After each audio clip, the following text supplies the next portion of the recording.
I'm going to need some water in just a minute.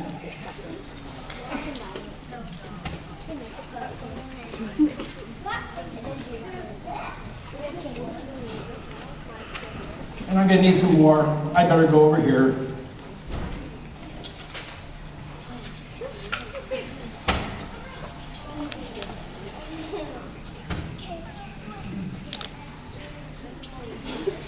Okay, I don't know. Oh, we'll see. But maybe we'll look at that later. Okay? Now, if I could have the Elmo, please. These are little interludes.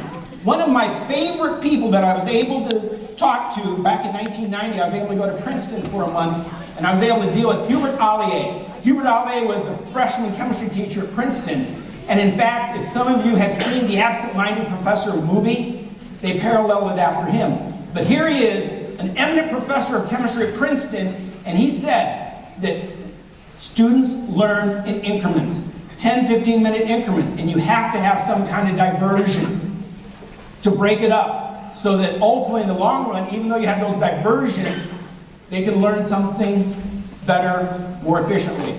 And so I'm going to have some of those kind of little intervals here. And so some of the things I do is I like to try to interest all kinds of students. Some students are not necessarily interested in chemistry, but they're interested in history. Well, how about something like this? This is in my personal library. It's a chemistry book published in 1771. And guess what? No periodic table, no charts, no diagrams. And it's interesting to see how the progression of chemistry has evolved. Here's a quick sample page. Can you read that? Copper is what? Looks like an F, but that's really how they did a lot of the S's at the beginning.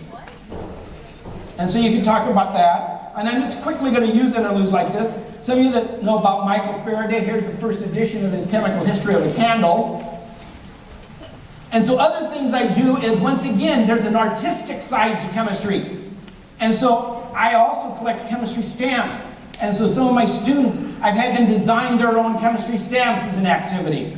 Anything to get creativity and connections with some of your topics. So here's one of the stamps that are available. You ever talk about Robert Millikan in your chemistry class and the oil drop experiment? Did you know that he has a 37-cent stamp there? So if you connect that, it's saying, hey, this scientist was famous enough that they were able to do a stamp after him. How about that? Oh, by the way, he lived in Iowa for a period of time, and his sister taught at one of the local high schools in Des Moines for many years. So once again, you've got that local connection. Here's one of the most beautiful stamps I've seen. It's the 1976 stamp.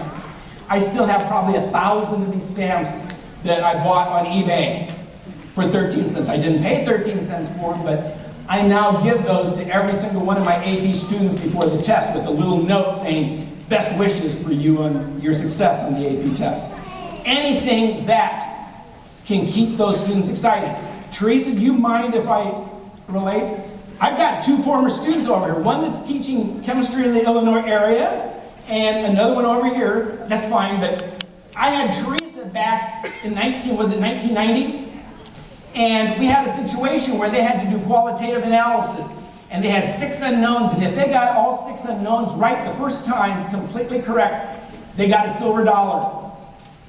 And she, for the first time, having seen her since 1990, she pulled the envelope. She still had the envelope with all 6 of her little analyses and the silver dollar that I gave, and she opened it up in front of me. And so just saying, that's saying something when you can do something like that with your students, and that's what you're trying to do. Some way that you can have an impact. And so you said I had some impact on you there too, right? And so you're teaching, what, 12 years now? 12 years. Great job. I appreciate it.